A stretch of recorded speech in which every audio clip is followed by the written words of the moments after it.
What's up everybody and welcome to the channel. In today's video we're going to take a look at this 2023 Audi Q8. This one's finished off in Mythos Black. MSRP is around $82,000 and it's a Premium Plus with the S-Line package. Big shout out and thank you to Hendrick Audi Northlake for providing this Q8 for today's video. Take a look at their website, link down below. Underneath the hood of the 2023 Audi Q8 S-Line, you're going to find a 3-liter twin-scroll turbocharged 6-cylinder engine. It's pumping out 335 horsepower with 369 pound-feet of torque. The engine is paired to an 8-speed automatic transmission, sending the power through the Quattro all-wheel drive system. Curb weight is 5,800 pounds, and it can even do 0 to 60 in 5.6 seconds, topping out at 130 miles per hour. This SUV can even tow 7,700 pounds, and running on a 22.5-gallon fuel tank, you can expect 18 miles per gallon in the city with 23 out on the highway. Overall length is 193 inches with wheelbase at 115, width is 76.2, and height is 65.5 inches. The Q8 is also going to feature 6-piston front brake calipers with a 14.8-inch rotor and single-piston rear calipers with a 13.8-inch rotor. And then now moving on to the exterior styling with Audi's Q8 S-Line. This is a pretty sporty looking family crossover SUV. You can see the LED headlights with LED daytime running lights in them. Part of the headlight is even sunken down below with a blacked out housing. I like the angled lines cutting towards the hexagonal shape for this front grille. We got our Quattro badge, safety sensors, blacked out Audi logo, and a forward facing camera. And you can see huge openings to allow a ton of cooling to the radiators. More sharp body lines on the farthest side, and then a huge intake duct to allow cooling to the intercooler. You can see one of the parking sensors, and then nice trim in the lower portion of the bumper. Overall, the Q8 does have a very sporty design, especially being the S-Line. And then you can see these sharp lines in the hood fading all the way towards that windshield. Really unique looking SUV overall. And then at the side, you can see one more parking sensor and the 22-inch wheels. They're a two-tone design, multi-spoke, with diamond cut silver along with a gloss black, and I love that red brake caliper. We get body colored surrounding the wheel and an S-Line badge on the front fender, and you can see a nice sharp body line throughout the side. There's more contours down below the doors along with the side skirt, and then we get a set of body colored door handles and body colored mirror caps. There's an integrated turn signal and a side view camera, and then all gloss black trim surrounding the windows. You can see the panoramic roof up top with roof rails and a roof rack system. And then I love the side profile. The Q8 has somewhat of a coupe-like design where the rear end slopes downwards. I think it has a very performance-focused design. And the rear fender arch is super wide with a very sharp body line up above that. And I just love how that glass is so angled with an integrated spoiler up on top. At the rear end, we get a really nice set of LED taillights. You can see how three-dimensional they are, all finished in red. And I love how they connect with the massive LED bar. You can see just how sporty everything looks with a blacked out Audi logo right in the center. We get the Q8 badge, sharp lines throughout the liftgate, and then a Quattro logo on the far right side. In the lower portion of the bumper, you can see more trim design all throughout it. Cool looking design for the diffuser, along with a trailer hitch with all of your connections, and then fake exhaust tips, more of trim pieces that have a pretty sporty look. And overall, the Q8's design really comes together to make this a unique looking crossover. Moving on to the key fob, we get your lock and unlock button along with the button for the rear liftgate. If I go ahead and keep the vehicle locked, power folding side mirrors, what all you have to do of course is grab the door handle, will automatically unlock. We can check out this interior. You're going to see a full black leather interior with some dark wood trim accents along with silver contrast. You see all black on the door panel, some nice synthetic material for the insert.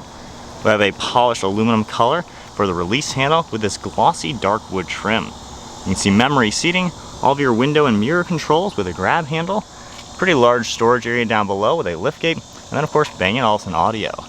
You get the S-Line on the door sill, and then all of your power controls are on the left side of the seat.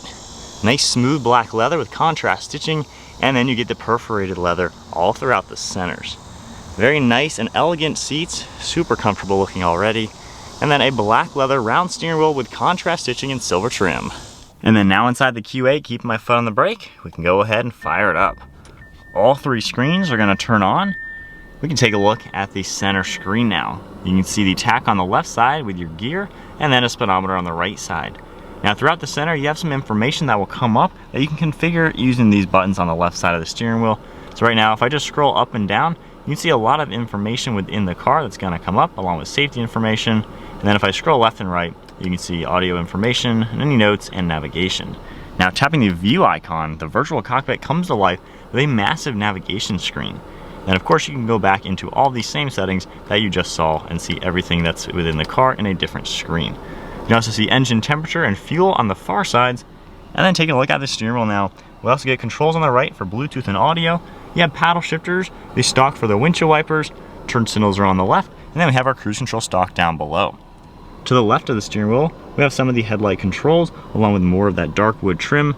There's a spot right here with storage, and then you can see some nice piano black. You have some leather material across the dashboard with contrast stitching. And then all the way on the other side, you can see more of this piano black with Quattro. Really cool design for these air vents that looks like it's going the entire length of the dashboard. You can see the massive vents up above that. And then moving to the center infotainment screen. If I exit out of here, you can see all these different settings you're able to adjust. You can go under vehicle, see different things in here you're able to change up. Then continuing over, you can swipe left and right to see more things. And then we have other shortcuts on this left side for audio, different media controls, phone integration, and then of course navigation that will pop up. Underneath that screen, the secondary screen is more for climate. You can see our heating along with our fan speed, all touchscreen of course, very easily you can configure things. Heated and ventilated seats with all of those controls down below. By toggling this icon, it'll even come up on the upper screen with rear climate controls. Then we have auto start stop, downhill assist, garage door openers, and a screen on and off. You also can have a few more shortcuts that will pop up. Down below that, we have our drive select that you can toggle. You can go into all sorts of different drive modes for this SUV, which is a really good touch to see. Traction control and hazards. Then down below, if you toggle this icon, comes up with your driver's assistance that you're able to adjust. We have our start button, volume on off, and then taking a look at the gear selector. If I go ahead and go into reverse, you're gonna see that backup camera along with a top-down view, and you even get a 3D camera view. Really nicely, you can see everything around the car, and of course, there are more icons you can look at for everything within the car. So a really nice set of cameras, and then if I just go ahead and tap the P button, we're back into park. Underneath the shifter, you're gonna see the shift pattern and electronic parking brake. Then we have cup holders, a slot for the key, and a 12 volt, a little bit more storage, and then you can open this up for wireless charging and more storage space. The center armrest also, if you pull that lever, you can pull this up for a different armrest. And then our glove box on the far right side has quite a lot of storage. One last look at the Q8. Definitely a nice and modern interior. Good use of materials, really nice tech, and just nice leather all around. You can see the black headliner with that panoramic roof, LED dome lights and all of the roof controls, and then a nice frameless mirror. Moving on to the rear seat space, if I grab the door handle and open it up, door panel's finished off in black. This area up here, you can actually open and close a sunshade by just lightly pulling up on that window controller. You're also gonna see a little bit of storage back here, a nice grab handle with your release handle, and all that same dark wood trim. Storage in here as well, and then perforated leather with smooth leather along these seats. This can seat 3 people back here. We have a recline lever. You also can slide it forwards and back. And then right in the center, if you pull this down, you get a nice armrest with cup holders right in the center. You can also individually pull down this entire center seat just to get better access into the cargo area, which is a really cool touch to see. And then up in front, this will all turn on with climate control settings. You have fan speed along with temperature, air vents, plugs down below, and then storage down below that as well. All right, so hopping into the backseat of the Audi Q8, this SUV is on par with the BMW X5 and the Mercedes GLE. Honestly, this is a very roomy backseat. I think more room than the others. I have plenty of headroom at 5'11". With the driver's seat at my height, plenty of knee room as well as leg room. The fact that these seats recline is awesome to see. Really comfortable back here. And because this has frameless, pillarless doors, this is a tiny little pillar here to where you have so much glass around you. This feels incredibly open, so I'm actually really impressed with the back seat. You have a nice grab handle up above that, and even air vents on the B-pillars as well. So definitely a nice back seat. So going ahead, taking a look at the cargo area. If I double tap the key fob button, you can get a nice look at those taillights as well. Power liftgate's gonna automatically open up, and you have quite a lot of storage in here. There are LED lights on the side, nice and squared off with ample amount of cargo area, and you can even lift this up and there's a handle underneath you can pull, and we have a nice spare tire along with some of the changing kits. And then going ahead and folding down the second row, you can see just how much more cargo area the Q8 is going to offer you. They fold down nearly flat, gives you a huge opening into the back, still giving you plenty of storage up in front. So this is definitely a super practical SUV. All right guys, so we are setting off now in the Audi Q8, just in the normal comfort mode, automatic. Got my virtual cockpit up with the cool navigation screen. As far as normal driving, this is a really comfortable place to be. The suspension is incredibly soft right now, just floating over bumps. It feels like a high-end luxury car. Just the way the ride is, it is ultra luxurious and very, very smooth. You can just tell you're in something that is pretty effortless. Visibility is all really good out of the windshield, looking at all the mirrors and everything like that. And I really like when you look over your right and left shoulder, really nothing too crazy. You can see out really nicely back there. Same with your left side. And then getting up to speed just in this basic mode, it's peppy enough. Look at that. We are up to 50 without really stressing the engine or anything like that. So it's peppy enough to just get up to speed. Obviously you can get an SQ8 with a V8 or the RSQ8 with a highly tuned V8. So it's nice to see them offer 3 different versions. But even this one with just the 6-cylinder, it is nice and pleasant to be in. Now if we go ahead and toggle it up into dynamic mode and go to manual mode, let's change the view up just to change things up a little bit. Transmission is pretty responsive as well, to where this can be something fun to drive. If you're like a car enthusiast like myself who likes the most powerful things out there, I like how you can still drive this and kind of get on it a little bit, and it's peppy enough. Some third gear. I mean, it's got power. You can feel the rear end squatting a little bit as you step on it just a tad. So they definitely didn't make it a slouch. It is plenty powerful for just a good normal crossover. And I like how you can of course use the touchscreen just to do that as well.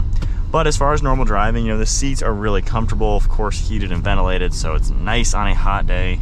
Good armrest too, especially with the center one moving. It seems like just a good place to be. I could see racking up miles in this and just driving in here for a long, long time. Very insulated from the road with the dual pane windows. And I'll show you these. If you just pull them barely, you can see those sunshades are gonna come up now. So just really nice and luxurious. And for being, you know, about 80 grand, it's not too crazy when you compare it to the competition. Seems like a really nice car. All right, so turning around to my honest thoughts with the Audi Q8. So if you're new to the channel, my wife and I are actually pretty big Audi fans. She currently drives an Audi S3. We have a new Audi RS3 on order, and we've been talking about an Audi Q8 for a very long time as an SUV, possibly to buy when the time comes where we need an SUV in the family. And now driving the one that we would probably buy, as much as I would love an RS Q8, you know, it's a 6-figure SUV. A good higher mileage used one of these is like 50 grand. Nearly brand new ones are like 80 grand. So this is a really attractive spectrum to get into a very nice SUV. And driving in it now, I'm a car guy, I like fast cars. This is quick enough. It's not crazy fast. I could possibly see maybe opting for the SQ8 just to get that V8 and a little bit more power. So when the time comes, I'll have to see. But going into dynamic and automatic mode, let's just get into quick moving traffic, see what happens. Not bad. I mean, that was up to 60 miles an hour pretty darn quickly. Luckily, this one does have 5,000 miles on it, so we can get on it just a tad. But peppy enough, it didn't feel like it was stressing, quick shifting and everything like that. Not bad at all. My favorite thing with this is how comfortable and luxurious it really is. This feels like an expensive high-end car. If you're ever in a Bentley or something, which is significantly more expensive than this, however, the Bentley Bentayga is on the same platform as this car. You can feel that in this with the ride quality. It just feels like a tank. It feels incredibly solid. I mean, there's no rattles, nothing weird about it. It is incredibly smooth. Driving this 10 hours on road trips, I wouldn't have an issue. The seats are so comfortable, all the positions they can get into. Honestly, I would really like this. I like the comfort aspects, and I like the size. You know, my wife's not interested in some big jumbo, you know, Suburban or something like that, just too big and bulky. I'm not a fan of parking those types of vehicles either. The Q8 seems like it's actually small enough to feel nimble, to feel light on its toes, to drive around and kind of dart in and out of traffic, you know, parking situations. It's easy to maneuver, and yet it's actually incredibly spacious inside. to where this is just roomy. I feel like I'm on just a really nice couch in a great place. Back seats are also surprisingly large. The X5 and GLE are very, very attractive options at this price point too. Great competition. I think these back seats are honestly better than both the other cars. Great movements, great adjustments, plenty of space, and I really love how much glass there is. So to me, I actually, at this point, I like this better than the others. All three of them would be the SUV we would buy when that time comes. And my wife's an Audi fan, so obviously we lean toward this, but now driving it, I think this does kind of stand out amongst the other cars in the sense of it's a little bit more practical feeling and just feels like a good place to be. I like the utility of it too. For me, you know, I'd like an off-road SUV, something cool. Not to say I'm really gonna go off-roading all too much, but I want the utility. I wanna be able to tow a utility trailer, maybe a boat trailer or something like that. I know a Q8 is gonna be able to handle that. So I feel like this has a lot to offer. The interior tech also looks very fancy. It looks really cool. However, it's actually really simple. It may look intimidating if you're not used to Audi, but once you press a few buttons and kind of figure it out, I mean, everything looks cool. It feels nice. It's easy to use. And I like how, while a lot of it's touchscreen, the icon you press is big enough to where it's not like you're trying to find this little tiny dot to touch. So it's easy to use. They've integrated it really well. I don't think I have really many complaints. Only complaint, all these silver and piano black reflects some light, and sometimes I'm driving like this, so maybe I could spec it in a different color combination for the interior just to get rid of the glossy black and silver. Other than that, though, I think it seems like a pretty good option. I wouldn't mind in the cargo area being able to put down the second row seats instead of having to go into the side. Now, you can't do that on the competition either, so I guess it is what it is, but that would be a nice change to see. But other than that, Audi Q8 I think is a pretty awesome option, and the S-Line definitely makes this look cool. I think without it looks a little funky, but once you opt for the S-Line, I think it really makes the normal one look pretty sporty. And then of course you can go up the ladder and get the ones with the V8s. But there is the 2023 Audi Q8. I'm glad I got to experience what the normal trim level with an S-Line package is like. I could totally see buying this. So maybe 5 to 10 years from now, you might see one of these on the channel. But I hope you guys enjoyed today's video taking a look at the Q8. If you enjoyed it, be sure to give this a thumbs up, hit that subscribe button, stay tuned for plenty more content, and then a big shout out and thank you once again to Hendrick Audi of Northlake for providing this Audi Q8 for today's video. Take a look at our website, link down below, and I'll see you all in the next video.